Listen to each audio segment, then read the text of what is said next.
आकर्षक शख्सियत की आड़ च खूनी वारदातां नूं दिंदा सी अंजाम।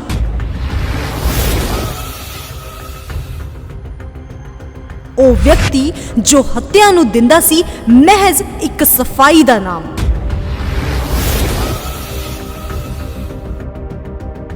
दुनिया दी सुरक्षित जेलों तो भी भज्जण च सी माहिर।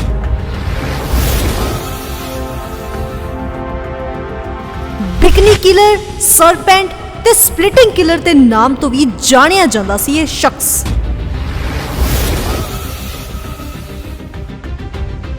आखिर कौन है वो शख्स जिस दे किस्से सुन के ही कंब जांदी है रूह।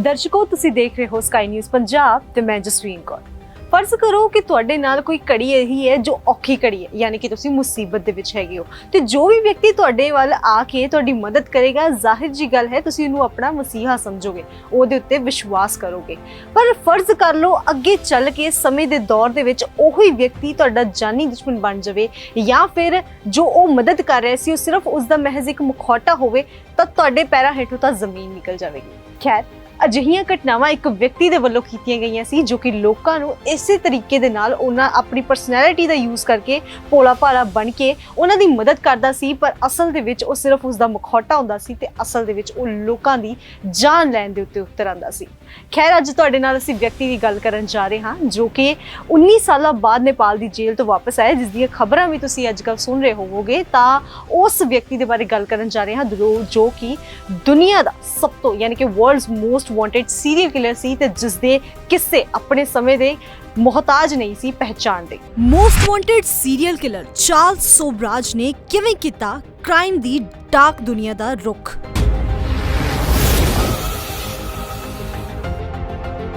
चार्ल्स सोबराज दा पूरा नाम होचंद भवनानी गुरमुख चार्ल्स सी अते इस व्यक्ति दी क्राइम दी शुरुआत महज 19 साल दी उम्र विच ही शुरू हो गई सी। 19 साल दी उम्र विच इस व्यक्ति ने पेरिस दी बिल्डिंग ते इलीगली एंटर करन दी कोशिश कीती सी, जिस दे वजह उस तो 19 साल दी उम्र विच ही जेल हो गई सी। इस जेल विच जान तो बाद उस नूं अंडरवर्ल्ड दे नाल कनैक्शनस बनाउण दा एक बड़ा वधिया मौका मिल गया, क्योंकि उस दी इस जेल दे विच ही wealthy prisoner volunteer Felix d'Escogne दे नाल मुलाकात हुई ते जिस दे लिंक्स हाई क्लास सोसाइटी दे नाल सी। ते इस व्यक्ति दे नाल जदों इसदी मुलाकात हुई तां चार्ल्स सोबराज दी एक पर्सनैलिटी अजिही सी जिस नूं वेख के कोई भी भुलेखा खा सकदा सी, अते इस दे नाल ही ओ फिलोसफी, हिस्टरी, साइकोलॉजी अते लॉ दे कई वड्डे ऑथर्स दीयां किताबां भी पढ़दा सी, जिस दे नाल ओ कई मैनिपुलेटिव टेक्नीक सीख सके अते उस दी पर्सनैलिटी ते इस टेक्नीक्स नूं यूज़ करके उसने फेलिक्स दे नाल लिंक बनाए अते फेलिक्स दे नाल लिंक बनाउण दे करके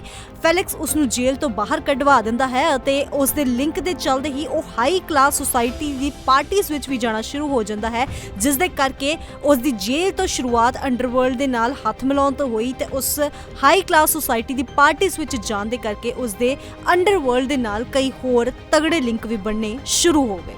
खैर, इस दे पिछे एक कहानी है कि चार्ल्स अपने बचपन दे विच एक सदमे तो गुजरिया सी। जदों उसदे माँ-बाप दा विआह नहीं सी होया तां बचपन दे विच चार्ल्स दे पैदा होण तो पहला ही उसदे पिता उसनूं छड्ड गए सी, तां ओह अपने पिता दे लई रोंदा सी, कुरलाउंदा सी, सड़कां ते जाके चीखदा चिल्लाउंदा सी, जिस तो बाद उसदे जहन दे विच एक तरह दे नाल यह सदमा बैठ गया, घर गया ते इस गल दे करके ही ओह जिहड़ा सदमा उसनूं गलत राह ते लै तुरिया। खैर, ये तां एक कथन है जो कि मन्निया जांदा है चार्ल्स दे इस क्राइम दी दुनिया दे विच कदम रखण दा एक रीजन। अंडरवर्ल्ड दे नाल इन्ने कनैक्शन बनाउण दे बाद भी क्यों एशिया दे वल रुख करदा है चार्ल्स।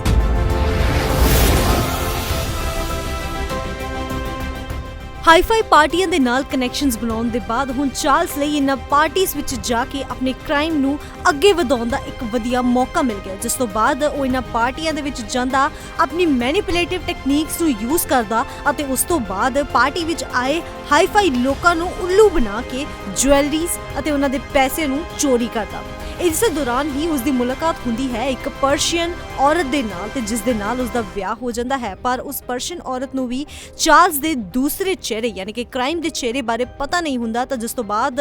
ਉਸ ਦਾ ਖੁਲਾਸਾ ਹੋਣਾ ਹੌਲੀ-ਹੌਲੀ ਸ਼ੁਰੂ ਹੋ ਜਾਂਦਾ ਹੈ।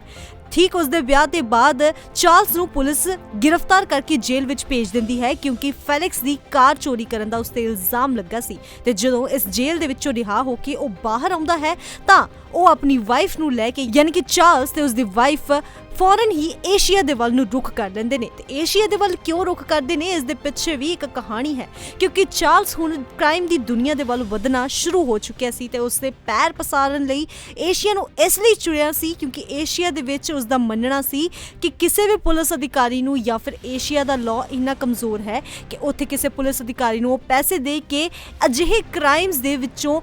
ਜੇਲ੍ਹ ਵਿੱਚ ਜਾਣ ਤੋਂ ਰਿਹਾ ਹੋ ਸਕਦਾ ਹੈ। ਸੋ ਇਸ ਸੋਚ ਨੂੰ ਲੈ ਕੇ ਉਹ ਆਪਣੀ ਵਾਈਫ ਦੇ ਨਾਲ ਏਸ਼ੀਆ ਦੇ ਵੱਲ ਵੱਧ ਜਾਂਦਾ ਹੈ ਤੇ ਆਪਣੇ ਕ੍ਰਾਈਮਸ ਯਾਨੀ ਕਿ ਖੌਫਨਾਕ ਕ੍ਰਾਈਮਸ ਜਿਸ ਨੂੰ ਸੁਣ ਕੇ ਕਿਸੇ ਦਾ ਵੀ ਦਿਲ ਦਹਿਲ ਜਾਵੇ ਉਹ ਕ੍ਰਾਈਮਸ ਨੂੰ ਇੱਥੇ ਅੰਜਾਮ ਦੇਣਾ ਸ਼ੁਰੂ ਕਰ ਦਿੰਦਾ ਹੈ। ਚਾਰਲਸ ਦੇ ਜੁਰਮ ਦੀ ਦੁਨੀਆ ਉਸ ਨੂੰ ਉਸ ਦੀ ਪਤਨੀ ਤੇ ਬੇਟੀ ਤੋਂ ਲੈ ਗਈ ਹਮੇਸ਼ਾ ਲਈ ਦੂਰ।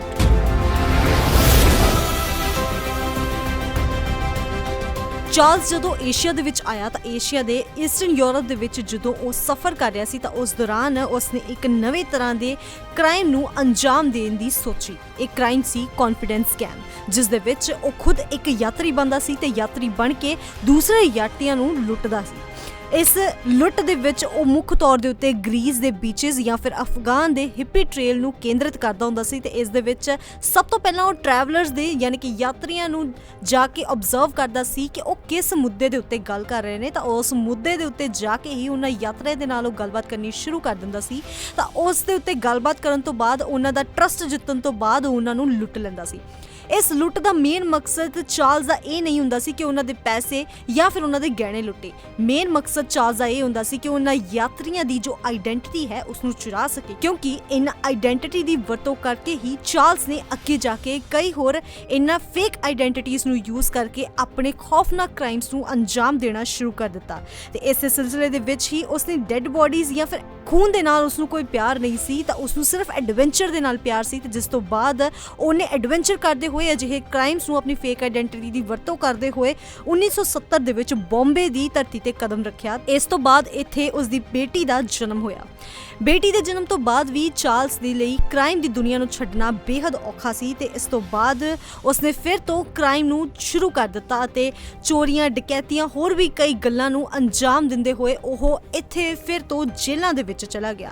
ਜੇਲ੍ਹਾਂ ਚੋਂ ਰਿਹਾ ਹੋਣ ਲਈ ਉਸਨੇ ਗਾਰਡਸ ਨੂੰ ਡਰੱਗ ਦੇ ਕੇ ਬਾਹਰ ਨਿਕਲਣ ਦੀ ਵੀ ਕੋਸ਼ਿਸ਼ ਕੀਤੀ ਪਰ ਜਦੋਂ ਰਿਲੀਜ਼ ਹੋਇਆ ਉਹ ਜੇਲ੍ਹ ਦੇ ਵਿੱਚੋਂ ਤਾਂ ਉਸ ਤੋਂ ਬਾਅਦ ਉਹ ਵਾਈਫ ਦੇ ਨਾਲ ਯਾਨੀ ਕਿ ਆਪਣੀ ਪਤਨੀ ਦੇ ਨਾਲ ਕਾਬੁਲ ਆ ਗਿਆ। ਇੱਥੇ ਉਸ ਦਾ ਮੇਨ ਮਕਸਦ ਸੀ ਕਿ ਉਹ ਗਨਸ ਦੀ ਸਮਗਲਿੰਗ ਕਰੇ ਅਤੇ ਗਨਸ ਦੀ ਸਮਗਲਿੰਗ ਕਰਨ ਦੇ ਨਾਲ-ਨਾਲ ਉਸਨੇ ਹੋਰ ਖੌਫਨਾਕ ਕ੍ਰਾਈਮਸ ਨੂੰ ਫਿਰ ਤੋਂ ਅੰਜਾਮ ਦੇਣਾ ਸ਼ੁਰੂ ਕਰ ਦਿੱਤਾ ਜਿਸ ਦੇ ਸਦਕਾ ਉਹ ਫਿਰ ਤੋਂ ਇੱਕ ਵਾਰੀ ਜੇਲ੍ਹਾਂ ਦੇ ਚੱਕਰ ਖਾਣ ਲਈ ਲਾਈਨ ਵਿੱਚ ਲੱਗ ਗਿਆ ਅਤੇ ਜੇਲ੍ਹਾਂ ਦੇ ਚੱਕਰ ਖਾਂਦੇ ਹੋਏ ਉਸਨੇ ਫਿਰ ਤੋਂ ਆਪਣੀ ਮੈਨੀਪੂਲੇਟਿਵ ਪਰਸਨੈਲਿਟੀ ਜੋ ਕਿ ਉਸਨੇ ਬੰਬੇ ਦੇ ਵਿੱਚ ਵੀ ਵਰਤੀ ਸੀ ਉਸ ਤੋਂ ਪਹਿਲਾਂ ਵੀ ਵਰਤੀ ਸੀ ਹੁਣ ਫਿਰ ਤੋਂ ਕਾਬੁਲ ਦੇ ਜੇਲ੍ਹਾਂ ਦੇ ਵਿੱਚ ਉਸਨੇ ਆਪਣੀ ਮੈਨੀਪੂਲੇਟਿਵ ਟੈਕਨੀਕਸ ਅਤੇ ਜੋ ਪਰਸਨੈਲਿਟੀ ਸੀ ਉਸ ਦੀ ਵਰਤੋਂ ਕਰਦੇ ਹੋਏ ਉਹ ਫਿਰ ਤੋਂ ਜੇਲ੍ਹ ਦੇ ਵਿੱਚੋਂ ਬਾਹਰ ਆ ਜਾਂਦਾ ਹੈ ਤੇ ਇਹਨਾਂ ਸਾਰੀ ਜੋ ਕ੍ਰਾਈਮਸ ਦੀ ਲੜੀ ਹੈ ਉਸ ਦੇ ਕਰਕੇ ਚਾਰਲਸ ਨੂੰ ਤਾਂ ਕੋਈ ਫਰਕ ਨਹੀਂ ਸੀ ਪੈਂਦਾ ਪਰ ਉਸ ਦੀ ਵਾਈਫ ਯਾਨੀ ਕਿ ਉਸ ਦੀ ਪਤਨੀ ਇਸ ਤੋਂ ਕਾਫੀ ਜ਼ਿਆਦਾ ਤੰਗ ਪਰੇਸ਼ਾਨ ਹੋ ਗਈ ਅਤੇ ਉਸ ਨੇ ਆਪਣੀ ਬੇਟੀ ਨੂੰ ਲੈ ਕੇ ਵਾਪਸ ਉਹ ਫਰਾਂਸ ਦੇ ਵੱਲ ਉਸਨੇ ਰੁਖ ਕਰ ਲਿਆ।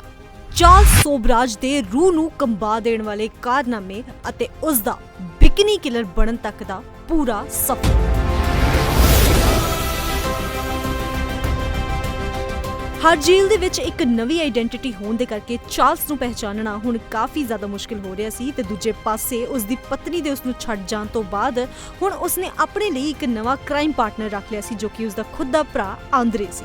ਇਸ ਤੋਂ ਬਾਅਦ ਇਹਨਾਂ ਦੋਵਾਂ ਭਰਾਵਾਂ ਨੇ ਮਿਲ ਕੇ ਇਸਤਾਨਬੁਲ ਦੇ ਵਿੱਚ ਬਹੁਤ ਸਾਰੇ ਕ੍ਰਾਈਮਸ ਕੀਤੇ ਅਤੇ ਇਸ ਤੋਂ ਬਾਅਦ ਉਹਨਾਂ ਦੋਵਾਂ ਨੂੰ ਐਥਨਸ ਦੇ ਵਿੱਚ ਅਰੈਸਟ ਕਰ ਲਿਆ ਗਿਆ। ਇਸ ਦੌਰਾਨ ਚਾਰਲਸ ਇੱਕ ਫਿਰ ਸਕੀਮ ਲਗਾਉਂਦਾ ਹੈ ਅਤੇ ਆਂਦਰੇ ਨੂੰ ਕਹਿੰਦਾ ਹੈ ਕਿ ਉਹ ਚਾਰਲਸ ਦੇ ਵਾਂਗੂ ਬਿਹੇਵ ਕਰੇ ਤਾਂ ਕਿ ਉਹਨਾਂ ਨੂੰ ਭੁਲੇਖਾ ਨਾ ਪਵੇ ਕਿ ਉਹ ਚਾਰਲਸ ਹੈ ਜਾਂ ਆਂਦਰੇ ਹੈ। ਇਸ ਦਾ ਫਾਇਦਾ ਚੁੱਕਦੇ ਹੋਏ ਚਾਰਲਸ ਆਪਣੀ ਭੱਜਣ ਦੀ ਸਕੀਮ ਲਗਾ ਰਿਹਾ ਸੀ, ਜਿਸ ਦੇ ਵਜੋਂ ਉਸਨੇ ਪੁਲਿਸ ਸਟੇਸ਼ਨ ਦੇ ਵਿੱਚ ਅੱਗ ਲਾ ਦਿੱਤੀ। ਉਹ ਤਾਂ ਫਰਾਰ ਹੋ ਗਿਆ, ਪਰ ਜਿਸ ਆਂਦਰੇ ਨੂੰ ਉਹਨੇ ਕਿਹਾ ਸੀ ਕਿ ਮੇਰੇ ਵਾਂਗੂ ਬਿਹੇਵ ਕਰ, ਉਹ ਆਂਦਰੇ ਪਕੜ ਦੇ ਵਿੱਚ ਆ ਗਿਆ ਅਤੇ 18 ਸਾਲਾਂ ਲਈ ਉਸ ਨੂੰ ਜੇਲ੍ਹ ਹੋ ਗਈ। ਇਸ ਤੋਂ ਬਾਅਦ ਐਥਨਸ ਤੋਂ ਭੱਜਣ ਤੋਂ ਬਾਅਦ ਉਹ ਥਾਈਲੈਂਡ ਪਹੁੰਚਦਾ ਹੈ, ਯਾਨੀ ਕਿ ਚਾਰਲਸ ਥਾਈਲੈਂਡ ਪਹੁੰਚਦਾ ਹੈ ਤੇ ਇੱਕ ਕੈਨੇਡੀਅਨ ਗਰਲ ਜੋ ਕਿ ਮੈਰੀ ਆਂਦਰੇ ਲੈਕਲਰ ਨਾਮ ਦੀ ਸੀ ਉਸ ਨੂੰ ਮਿਲਿਆ ਤੇ ਉਸ ਨੂੰ ਮਿਲ ਕੇ ਹੌਲੀ-ਹੌਲੀ ਉਸਨੇ ਆਪਣੇ ਵਸ਼ ਵਿੱਚ ਕਰ ਲਿਆ। ਉਸ ਨੂੰ ਆਪਣੀ ਪਰਸਨੈਲਿਟੀ ਨਾਲ ਮੋਹਿਤ ਕਰਦਾ ਸੀ, ਜਿਸ ਤੋਂ ਬਾਅਦ ਉਸ ਦੀ ਫਾਲੋਅਰ ਬਣ ਗਈ। ਇਸੇ ਤਰੀਕੇ ਦੇ ਨਾਲ ਉਸਨੇ ਆਪਣੀ ਇੱਕ ਕੌਨ ਗੇਮ ਸ਼ੁਰੂ ਕਰਤੀ, ਜਿਸ ਤਰੀਕੇ ਦੇ ਵਿੱਚ ਉਹ ਕਾਫੀ ਸਾਰੀ ਕੁੜੀਆਂ ਨੂੰ ਇਸੇ ਤਰੀਕੇ ਨਾਲ ਆਪਣੇ ਪਰਸਨੈਲਿਟੀ ਦੇ ਨਾਲ ਮੋਹਿਤ ਕਰਦਾ ਸੀ ਤੇ ਉਹਨਾਂ ਨੂੰ ਆਪਣੇ ਫਾਲੋਅਰ ਬਣਾ ਕੇ ਰੱਖ ਲੈਂਦਾ ਸੀ। ਇਸ ਤੋਂ ਬਾਅਦ ਥਾਈਲੈਂਡ ਦੇ ਵਿੱਚ ਉਹ ਇੱਕ ਅਜੇ ਚੌਧਰੀ ਨਾਮ ਦੇ ਵਿਅਕਤੀ ਨੂੰ ਮਿਲਦਾ ਹੈ ਤਾਂ ਉਹ ਵਿਅਕਤੀ ਇਸ ਦੇ ਨਾਲ ਇੱਕ ਹੋਰ ਸਕੈਮ ਕਰਨ ਦੇ ਵਿੱਚ ਸਾਥ ਦਿੰਦਾ ਹੈ। ਚਾਰਲਸ ਤੇ ਅਜੇ ਇਹਨਾਂ ਦੋਵਾਂ ਨੇ ਮਿਲ ਕੇ ਸਭ ਤੋਂ ਪਹਿਲਾਂ ਉੱਥੋਂ ਦੇ ਟੂਰਿਸਟ ਨੂੰ ਕੇਂਦਰ ਬਣਾਇਆ। ਟਾਰਗੇਟ ਕਰਦੇ ਹੋਏ ਉਹਨਾਂ ਨੂੰ ਡਰੱਗਸ ਦਿੰਦੇ ਸੀ, ਫਿਰ ਉਹਨਾਂ ਦੀ ਸਿਹਤ ਜਿਸ ਤਰ੍ਹਾਂ ਵਿਗੜਦੀ ਸੀ ਤਾਂ ਉਹਨਾਂ ਨੂੰ ਠੀਕ ਕਰਨ ਦੀ ਆੜ ਦੇ ਵਿੱਚ ਉਹਨਾਂ ਦੇ ਉਹ ਮਸੀਹੇ ਬਣਦੇ ਸੀ, ਪਰ ਅਸਲ ਦੇ ਵਿੱਚ ਮਸੀਹੇ ਬਣਨਾ ਤਾਂ ਇੱਕ ਬਹਾਨਾ ਹੀ ਸੀ। ਅਸਲ ਦੇ ਵਿੱਚ ਉਹਨਾਂ ਨੂੰ ਆਪਣੇ ਕਨਿਤ ਹਾਊਸ ਨਾਮ ਦੇ ਇੱਕ ਬਿਲਡਿੰਗ ਦੇ ਵਿੱਚ ਸਹਾਰਾ ਦਿੰਦੇ ਸੀ। ਉਹਨਾਂ ਨੂੰ ਇਹ ਦਿਖਾਉਂਦੇ ਸੀ ਕਿ ਉਹ ਅਸਲ ਦੇ ਵਿੱਚ ਉਹਨਾਂ ਦੀ ਤਬੀਅਤ ਨੂੰ ਠੀਕ ਕਰ ਰਹੇ ਸੀ, ਜਦਕਿ ਹੌਲੀ-ਹੌਲੀ ਹੀ ਅੰਦਰੋਂ ਉਹਨਾਂ ਨੂੰ ਖੋਖਲਾ ਕਰਨ ਦੇ ਲਈ ਉਹਨਾਂ ਦੇ ਖਾਣੇ ਦੇ ਵਿੱਚ ਡਰੱਗਸ ਮਿਲਾ ਕੇ ਦਿੰਦੇ ਸੀ, ਜਿਸ ਦੇ ਨਾਲ ਉਹ ਸਾਰੇ ਵਿਅਕਤੀ ਅੰਦਰੋਂ ਖੋਖਲੇ ਹੋ ਜਾਂਦੇ ਸੀ। ਜਦੋਂ ਕੁਝ ਕਰਨ ਦੇ ਸਮਰੱਥ ਨਹੀਂ ਰਹਿੰਦੇ ਸੀ ਤਾਂ ਚਾਰਲਸ ਅਤੇ ਅਜੇ ਦੇ ਵੱਲੋਂ ਮਿਲ ਕੇ ਇਹਨਾਂ ਵਿਅਕਤੀਆਂ ਨੂੰ ਬੜੀ ਹੀ ਖੌਫਨਾਕ ਮੌਤ ਦਿੱਤੀ ਜਾਂਦੀ ਸੀ। ਕੁਝ ਲੋਕਾਂ ਨੂੰ ਤਾਂ ਜ਼ਿੰਦਾ ਸਾੜ ਦਿੱਤਾ ਜਾਂਦਾ ਸੀ ਅਤੇ ਕੁਝ ਨੂੰ ਬੇਰਹਿਮੀ ਦੇ ਨਾਲ ਪਾਣੀ ਦੇ ਵਿੱਚ ਡੁਬੋ ਕੇ ਮਾਰ ਦਿੱਤਾ ਜਾਂਦਾ ਸੀ। ਇਹ ਖੌਫਨਾਕ ਮੰਜ਼ਰ ਚਾਰਲਸ ਦੇ ਦਿਮਾਗ ਦੇ ਵਿੱਚ ਘੁੰਮਦਾ ਰਹਿੰਦਾ ਸੀ ਅਤੇ ਜਿਸ ਲੋਕਾਂ ਨੂੰ ਜਦੋਂ ਤੱਕ ਇਹ ਅਹਿਸਾਸ ਹੁੰਦਾ ਸੀ ਕਿ ਉਹ ਲੁੱਟੇ ਗਏ ਨੇ ਜਾਂ ਉਹਨਾਂ ਦੀ ਜਾਨ ਖਤਰੇ ਦੇ ਵਿੱਚ ਹੈ, ਉਦੋਂ ਤੱਕ ਉਹਨਾਂ ਦੇ ਸਰੀਰ ਦੇ ਵਿੱਚ ਇੰਨੀ ਸਮਰੱਥਾ ਰਹਿੰਦੀ ਨਹੀਂ ਸੀ ਕਿ ਉਹ ਆਪਣਾ ਬਚਾਅ ਕਰ ਸਕਣ ਅਤੇ ਇਸ ਦਾ ਫਾਇਦਾ ਚੁੱਕਦੇ ਹੋਏ ਚਾਰਲਸ ਇਹਨਾਂ ਸਾਰਿਆਂ ਨੂੰ ਮੌਤ ਦੇ ਘਾਟ ਉਤਾਰ ਦਿੰਦਾ ਸੀ। ਚਾਰਲਸ ਦਾ ਨਾਮ ਬਿਕਨੀ ਕਿਲਰ ਇਸ ਕਰਕੇ ਪਿਆ ਸੀ ਕਿਉਂਕਿ ਜਿਹੜੀ ਵੀ ਡੈਡ ਬੋਡੀਜ਼ ਬਰਾਮਦ ਹੋਈਆਂ ਸੀ ਉਹ ਸਾਰੀ ਡੈਡ ਬੋਡੀਜ਼ ਬਿਕਨੀ ਵਿੱਚ ਸੀ। ਪਲੱਸ ਇਸ ਤੋਂ ਇਲਾਵਾ ਜੋ ਮੁੱਖ ਕਾਰਨ ਸੀ ਕਿ ਚਾਰਲਸ ਨੇ ਜਿਨ੍ਹਾਂ ਦੀ ਵੀ ਹੱਤਿਆ ਕੀਤੀ ਸੀ ਉਹ ਇੱਕੋ ਤਰੀਕੇ ਦੇ ਨਾਲ ਕੀਤੀ ਗਈ ਸੀ, ਜਿਸ ਦੇ ਕਰਕੇ ਚਾਰਲਸ ਪਕੜ ਦੇ ਵਿੱਚ ਆ ਗਿਆ ਕਿ ਇਸੇ ਵਿਅਕਤੀ ਦੇ ਵੱਲੋਂ ਹੀ ਇਹਨਾਂ ਕੁੜੀਆਂ ਦੀ ਹੱਤਿਆਵਾਂ ਕੀਤੀਆਂ ਗਈਆਂ ਨੇ ਤੇ ਉਹ ਡੈਡ ਬੋਡੀਜ਼ ਬਿਕਨੀਜ਼ ਦੇ ਵਿੱਚ ਬਰਾਮਦ ਹੋਣ ਦੇ ਕਰਕੇ ਔਰ ਅਜਿਹੀਆਂ ਹਾਲਤ ਦੇ ਵਿੱਚ ਬਰਾਮਦ ਹੋਣ ਦੇ ਕਰਕੇ ਹੀ ਚਾਰਲਸ ਦਾ ਨਾਮ ਦੀ ਬਿਕਨੀ ਕਿਲਰ ਪੈ ਗਿਆ। ਔਰ ਇਸ ਤੋਂ ਬਾਅਦ ਉਸ ਦੇ ਜੋ ਕਿੱਸੇ ਹੁੰਦੇ ਸੀ, ਜਿਸ ਤਰੀਕੇ ਦੇ ਨਾਲ ਉਹ ਆਪਣੀ ਪਰਸਨੈਲਿਟੀ ਨੂੰ ਯੂਜ਼ ਕਰਦਾ ਹੁੰਦਾ ਸੀ ਔਰ ਆਪਣੀ ਪਰਸਨੈਲਿਟੀ ਨੂੰ ਯੂਜ਼ ਕਰਕੇ ਉਹ ਲੋਕਾਂ ਨੂੰ ਝੁਕਾਵੀ ਦਿੰਦਾ ਹੁੰਦਾ ਸੀ, ਤਾਂ ਉਸ ਝੁਕਾਵੀ ਦੇ ਕਰਕੇ ਹੀ ਸਿਰਫ ਉਸ ਦਾ ਨਾਮ ਬਿਕਨੀ ਕਿਲਰ ਨਹੀਂ ਦ ਸਰਪੈਂਟ ਵੀ ਪੈ ਗਿਆ, ਕਿਉਂਕਿ ਉਹ ਲੋਕਾਂ ਨੂੰ ਆਪਣੀ ਪਰਸਨੈਲਿਟੀ ਦੇ ਕਰਕੇ ਬਹੁਤ ਸਾਰੇ ਭੁਲੇਖੇ ਪਾ ਦਿੰਦਾ ਸੀ ਕਿ ਉਹ ਤਾਂ ਬਹੁਤ ਮਾਸੂਮ ਹੈ ਕਿਉਂਕਿ ਉਹਦੀ ਪਰਸਨੈਲਿਟੀ ਇਸ ਤਰੀਕੇ ਦੀ ਸੀ, ਪਰ ਅਸਲ ਦੇ ਵਿੱਚ ਉਹ ਤਾਂ ਸਿਰਫ ਉਸ ਦਾ ਮੁਖੌਟਾ ਸੀ, ਪਿੱਛੇ ਤਾਂ ਇੱਕ ਬਹੁਤ ਸ਼ਾਤਰ ਦਿਮਾਗ ਸੀ। ਇਸੇ ਦੇ ਨਾਲ ਬੇਰਹਿਮ ਤਰੀਕਿਆਂ ਦੇ ਨਾਲ ਜਦੋਂ ਉਸਨੇ ਮੌਤ ਦੇ ਘਾਟ ਉਤਾਰਨਾ ਸ਼ੁਰੂ ਕਰ ਦਿੱਤਾ ਲੋਕਾਂ ਨੂੰ, ਤਾਂ ਇਸ ਦੌਰਾਨ ਇੱਕ ਵਿਅਕਤੀ ਦੇ ਹੱਥ ਬੜਾ ਤਗੜਾ ਸਬੂਤ ਲੱਗਿਆ। ਦਰਅਸਲ ਹਰਮਨ ਨਿਪਰਬਰਗ ਨਾਮ ਦੇ ਇੱਕ ਅਧਿਕਾਰੀ ਜੋ ਕਿ ਕੇਸ ਸੋਲਵ ਕਰ ਰਿਹਾ ਸੀ ਇੱਕ US ਕਪਲ ਦੀ ਮੌਤ ਦਾ, ਜਿਸ ਨੂੰ ਚਾਰਲਸ ਨੇ ਹੀ ਸਾੜ ਕੇ ਮਾਰ ਦਿੱਤਾ ਸੀ, ਤਾਂ ਉਸ ਸੋਲਵ ਕੇਸ ਕਰਨ ਦੌਰਾਨ ਚਾਰਲਸ ਜੋ ਹੈ ਪਤਾ ਲੱਗ ਜਾਂਦਾ ਹੈ ਕਿ ਇਹ ਸਾਰਾ ਕੰਮ ਚਾਰਲਸ ਦੇ ਵੱਲੋਂ ਕੀਤਾ ਗਿਆ। ਇਸ ਤਰੀਕੇ ਦੀ ਖੌਫਨਾਕ ਮੌਤਾਂ ਵੀ ਚਾਰਲਸ ਦੇ ਵੱਲੋਂ ਦਿੱਤੀਆਂ ਜਾਂਦੀਆਂ ਨੇ, ਜਿਸ ਦੌਰਾਨ ਹੀ ਇਹ ਖੁਲਾਸਾ ਹੁੰਦਾ ਹੈ ਕਿ ਚਾਰਲਸ ਦੇ ਕੋਲ ਇੱਕ ਨਹੀਂ ਕਈ ਸਾਰੀਆਂ ਫੇਕ ਆਈਡੈਂਟੀਟੀਜ਼ ਨੇ, ਕਿਉਂਕਿ ਉਸਦੇ ਲੋਕਰ ਦੇ ਵਿੱਚ ਕਈ ਪਾਸਪੋਰਟ ਮਿਲੇ ਸੀ ਜੋ ਕਿ ਫੇਕ ਸੀ, ਜਿਸ ਦੇ ਵਿੱਚੋਂ ਤਾਂ ਕਈ ਪਾਸਪੋਰਟ ਇੰਨੇ ਕੁ ਖੂਫੀਆ ਸੀ ਕਿ ਜਿਸ ਤੇ ਚਾਰਲਸ ਨੇ ਹਜੇ ਖੁਲਾਸੇ ਵੀ ਨਹੀਂ ਸੀ ਕੀਤੇ। ਤਾਂ ਇਹਨਾਂ ਸਾਰਿਆਂ ਦੀ ਬਰਾਮਦਗੀ ਤੋਂ ਬਾਅਦ ਚਾਰਲਸ ਨੂੰ ਇੱਕ ਵਾਰੀ ਫੇਰ ਜੇਲ੍ਹ ਦੀ ਹਵਾ ਖਾਣੀ ਪੈਂਦੀ ਹੈ। ਜੇ ਤੁਹਾਨੂੰ ਹਜੇ ਵੀ ਲੱਗ ਰਿਹਾ ਹੈ ਤਾਂ ਇਹ ਤਾਂ ਕੋਈ ਆਮ ਗੱਲਾਂ ਨਹੀਂ ਨੇ ਜਾਂ ਫਿਰ ਇਹ ਤਾਂ ਅੱਜਕੱਲ ਕ੍ਰਾਈਮ ਸੀਰੀਜ਼ 'ਚ ਆਮ ਦਿਖਦਾ ਹੈ, ਤਾਂ ਤੁਹਾਨੂੰ ਇਸ ਦੇ ਪਿੱਛੇ ਵੀ ਇੱਕ ਰਾਜ਼ ਦੱਸਣਾ ਚਾਹੁੰਦੇ ਹਾਂ ਕਿ ਕਿਉਂ ਉਸ ਨੂੰ ਇੱਕ ਸਰਫਿਰਾ ਕਿਲਰ ਵੀ ਕਿਹਾ ਜਾਂਦਾ ਸੀ ਜਾਂ ਫਿਰ ਉਸ ਨੂੰ ਮੋਸਟ ਵਾਂਟਡ ਦੁਨੀਆ ਦਾ ਮੋਸਟ ਵਾਂਟਡ ਸੀਰੀਅਲ ਕਿਲਰ ਕਿਉਂ ਕਿਹਾ ਜਾਂਦਾ ਸੀ। ਦਰਅਸਲ 20 ਤੋਂ ਵੀ ਜ਼ਿਆਦਾ ਜੋ ਮਰਡਰਸ ਹੋਏ ਸੀ, ਜੋ ਵੀ ਚਾਰਲਸ ਨੇ ਮਰਡਰ ਕੀਤੇ ਸੀ, ਜੋ ਕਿ ਰਿਪੋਰਟ ਅਸਲ ਦੇ ਵਿੱਚ 20 ਤੋਂ ਜ਼ਿਆਦਾ ਹੋ ਪਾਏ ਨੇ, 20-25। ਤਾਂ ਉਸ ਤੋਂ ਇਲਾਵਾ ਜੇ ਚਾਰਲਸ ਦੇ ਨਾਲ ਗੱਲਬਾਤ ਕੀਤੀ ਗਈ ਤਾਂ ਉਸਨੇ ਸਿਰਫ ਇਹਨਾਂ ਮਰਡਰਸ ਨੂੰ ਇੱਕ ਐਕਸੀਡੈਂਟ ਡਰਗ ਡੋਜ਼ੇਸ ਦਾ ਨਾਮ ਦਿੱਤਾ ਜਾਂ ਕਲੀਨਜ਼ਿੰਗ ਦਾ ਨਾਮ ਦਿੱਤਾ। ਉਸ ਦਾ ਮੰਨਣਾ ਸੀ ਕਿ ਉਹ ਸਿਰਫ ਸਫਾਈ ਕਰ ਰਿਹਾ ਹੈ ਜਾਂ ਫਿਰ ਇਹ ਮੌਤਾਂ ਜਿਹੜੀਆਂ ਨੇ ਉਹ ਸਿਰਫ ਡਰਗ ਡੋਜ਼ੇਜ ਐਕਸੀਡੈਂਟਲੀ ਕਰਨ ਦੇ ਨਾਲ, ਯਾਨੀ ਕਿ ਗਲਤੀ ਦੇ ਨਾਲ ਡਰਗ ਡੋਜ਼ੇਜ ਦੇ ਕਰਕੇ ਇਹਨਾਂ ਲੋਕਾਂ ਦੀ ਮੌਤ ਹੋਈ ਹੈ, ਜੋ ਕਿ ਮੌਤਾਂ ਨੂੰ ਵੀ ਜੋ ਚਾਰਲਸ ਸੀ ਉਹ ਹਾਸੇ ਮਜ਼ਾਕ ਦੇ ਵਿੱਚ ਲੈ ਜਾਂਦਾ ਸੀ।